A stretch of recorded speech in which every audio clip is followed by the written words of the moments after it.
Pessoal, seja bem-vindo ao canal O Evangelho. E nós estamos aqui hoje para passar um conhecimento que é muito rápido e é um conhecimento que vai influenciar toda a sua leitura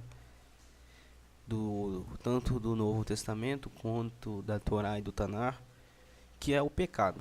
Parece ser algo tão simples, né? Parece ser algo tão óbvio, mas muitos que começam a ler as escrituras não se perguntam o que é pecado. E como o próprio apóstolo Paulo disse,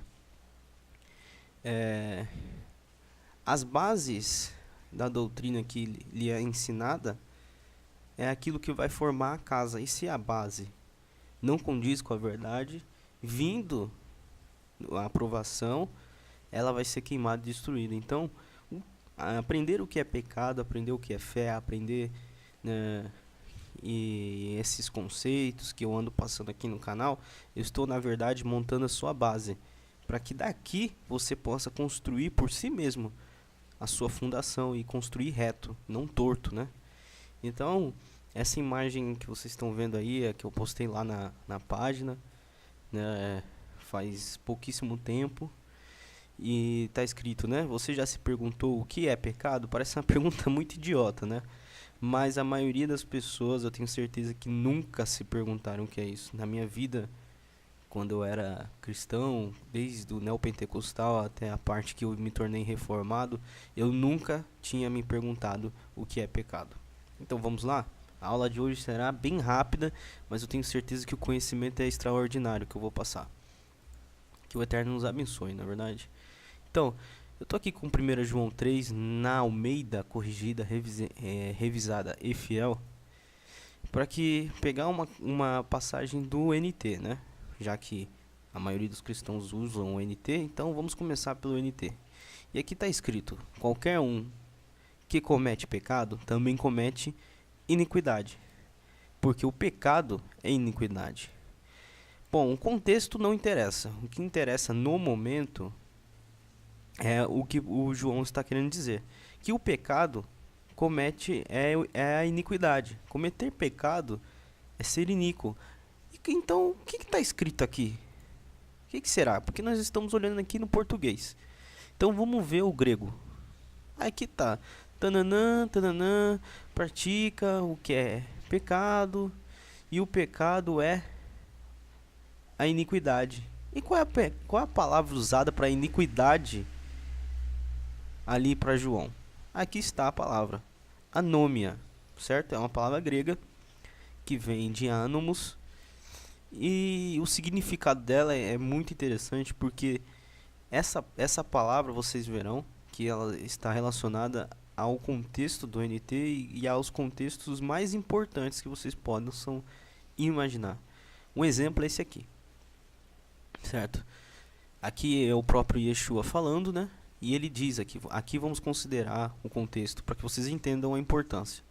Nem todo que me diz Senhor, Senhor entrará no reino dos céus, mas aquele que faz a vontade do meu Pai, que estás nos céus. Aqui, todo mundo deveria se questionar o que é a vontade do meu Pai, né? Mas muitos não se questionam, então vamos deixar.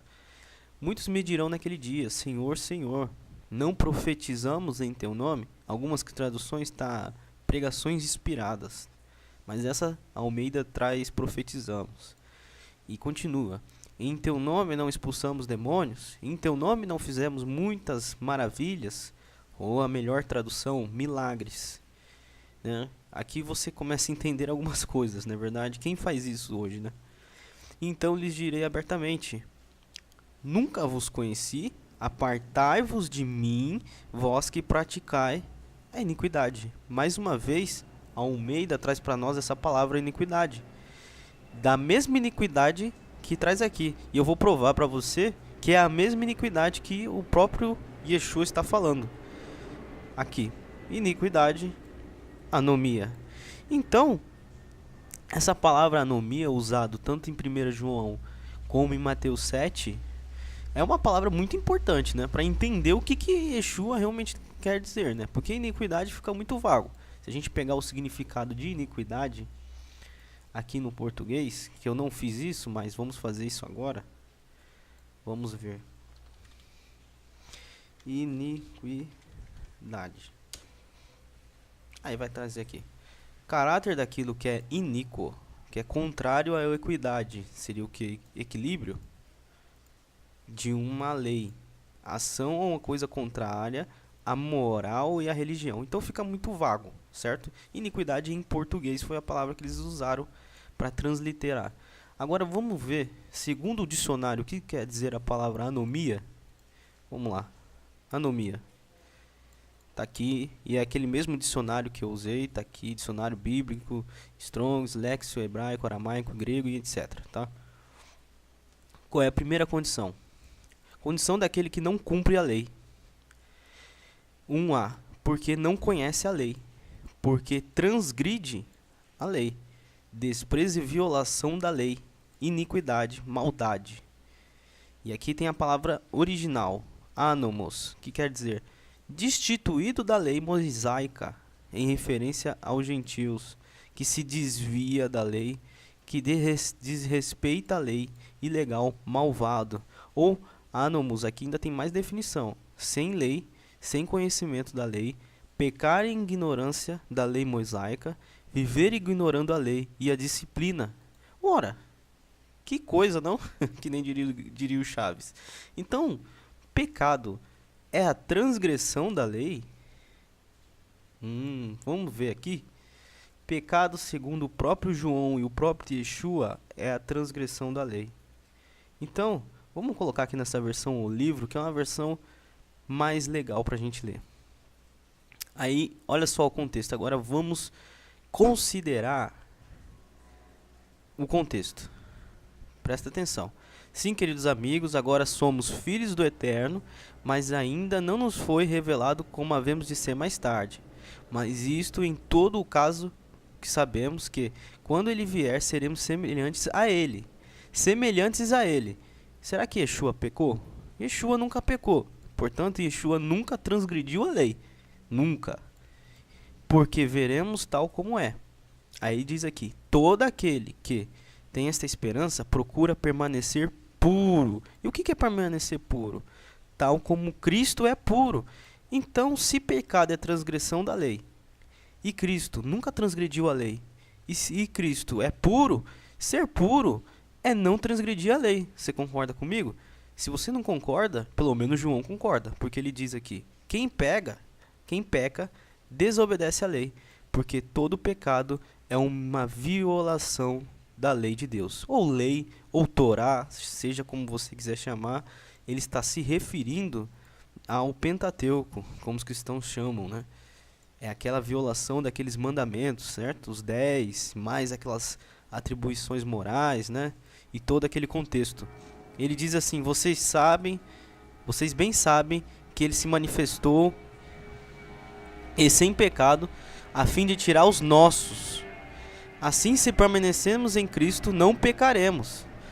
Os que continuam pecando demonstram que não conheceram, nem lhe pertencem. Olha só. Então, se você diz que conhece o Jesus e continua transgredindo a lei, você não conhece. Você é mentiroso, segundo o próprio João. Né?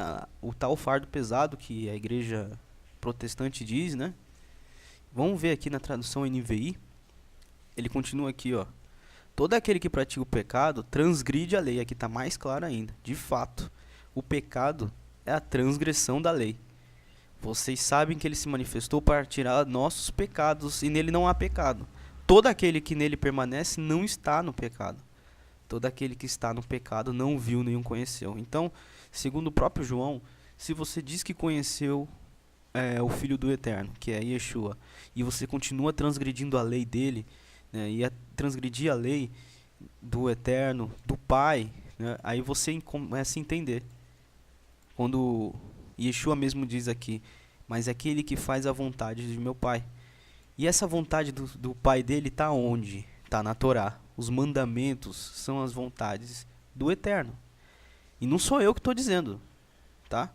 Não sou eu que estou dizendo. Agora nós temos um site aqui que é muito interessante, ele é um blog, não é nenhum né? Mas ele traz algo muito interessante. Ele fala sobre a palavra anomia, né? Ele dá a definição de anomia, negativa, sem lei. Então, essa palavra significa pessoas que não têm lei, negação da lei, ilegalidade, falta de conformidade, violação, desacato. E ele fala que a palavra anomia ocorre 15 vezes no Novo Testamento. Olha que interessante. Aqui no 7 é aquele que eu li, né? Então lhes direi explicitamente: nunca vos conheci, apartai-vos de mim, que praticais a iniquidade, ou que transgridem a lei do Eterno, certo? A palavra anomia tá lá, como eu mesmo já mostrei. Tá aqui, ó. A palavra anomia. Aí esse site aqui continua. Mandará ao Filho do Homem seus anjos, que ajuntarão no seu reino todos os escândalos e os que praticam a iniquidade. Quer dizer, que são sem lei, fora da lei. Não sei se você já ouviu em alguma página por aí, né? Alguns homens que postam algumas mensagens cristãs e colocam assim, fora da lei, né? Hashtag fora da lei, hashtag patriarca, não sei o que. Então, o próprio Eterno, o próprio Filho do Eterno está dizendo aqui sobre eles, hein? Assim também vós exteriormente pareceis justos, tzadik, aos homens, mas por dentro estão cheios de hipocrisia e de transgressão da lei.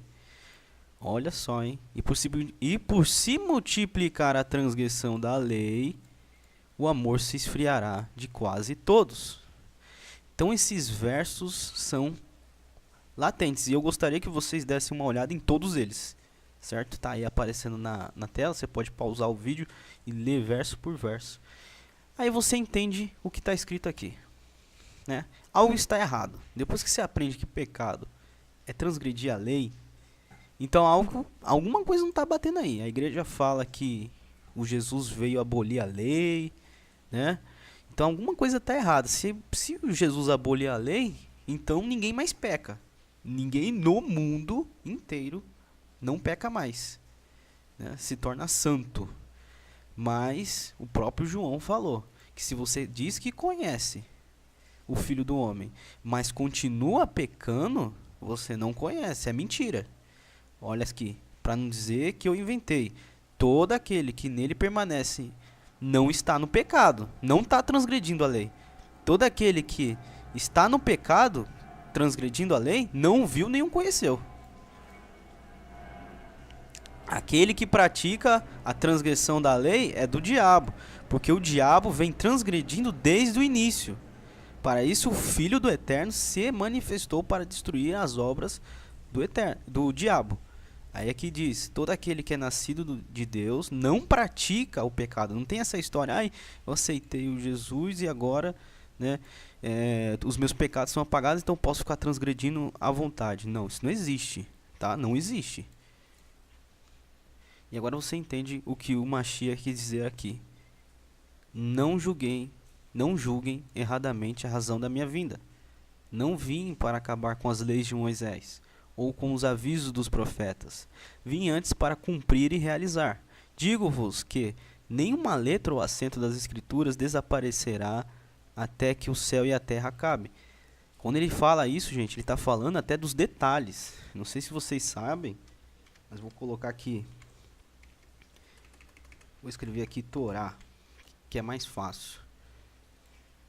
Mas quando ele fala de traços, é porque no português fica meio sem sentido. Mas ele está falando desses detalhezinhos aqui, desses adornos da letra hebraica, que são enfeites. Então ele fala que nem esses enfeites vão cair. Presta atenção. Aí ele continua aqui. Aí ele diz... eu até me esqueci. Aí vim antes para cumprir e realizar. Digo-vos que nenhuma letra ou acento das Escrituras desaparecerá até que o céu e a terra acabem. Então há céu e a terra até os dias de hoje. E vão haver céus e terras até o fim. Então a lei é eterna. Ele diz: portanto, se alguém quebrar o mais pequeno mandamento que seja e ensinar aos outros fazerem o mesmo, que nem uma certa religião diz, né? Esse será indigno do reino dos céus. Algumas traduções, que nem a Ferreira de Almeida, trazem escrito o menor, mas a gente sabe que a Ferreira de Almeida, como eu mostrei para vocês, vou colocar até de novo aqui, ó, ela não traz a tradução ao pé da letra, ela coloca iniquidade, quando na verdade é a transgressão da lei. Então, A Ferreira de Almeida é uma tradução ruim, tá? Então ele diz aqui: será indigno do reino dos céus, não será digno de entrar no reino dos céus. Mas quem obedecer às leis de Deus e as ensinar será grande no reino dos céus. Todavia, já vos aviso, a não ser que a vossa obediência ao Eterno seja maior do que os mestres da lei e dos fariseus. Olha só como esse site foi importante. Porque olha o que o Mashiach diz sobre os mestres da lei na época dele e dos fariseus. Ele diz assim: assim também vós exteriormente pareceis justo. Justo, né, é aquele que pratica a Torá. Quer dizer, aos homens vocês parecem justos, né? Porque o homem não sonda o coração, mas por dentro estáis cheios de hipocrisia e transgressão da lei. Então, o Mashiach está falando que se a sua justiça, a sua obediência à Torá não for maior do que esses fariseus, ele diz: de outra forma não poderão entrar no reino dos céus. Então acho que mais completo do que isso é impossível.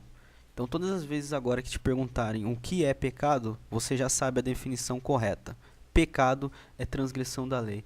Aí você vai me perguntar: mas se pecado é transgressão da lei, como é que eu posso corrigir então? Como é que eu posso acertar?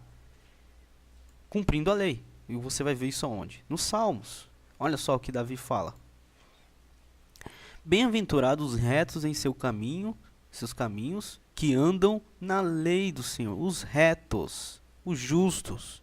Bem-aventurados os que guardam os seus testemunhos e buscam com todo o coração. E não praticam a transgressão da lei, iniquidade, mas andam nos seus caminhos. Tu ordenaste os teus mandamentos para que diligentemente os observássemos. Aí ele fala aqui mais à frente: com que purificará o jovem o seu caminho? Observando conforme a tua palavra. Como é que você vai purificar? Como é que você vai deixar de ser transgressor, pecador? Observando conforme a tua palavra. Exatamente como o Mashiach diz aqui, que se a sua obediência não for maior do que esses mestres da lei, jamais você vai entrar no reino do céu. Não importa o que o cristianismo, o que o budismo, o que o espiritismo diz, mas sim o que o mestre diz. E o mestre diz isso, ok? Qualquer dúvida, entre em contato com a gente. E essa foi mais uma videoaula aqui do canal O Evangelho. Que o Eterno possa abençoar vocês de maneira grande. Até a próxima. Shalom e paz.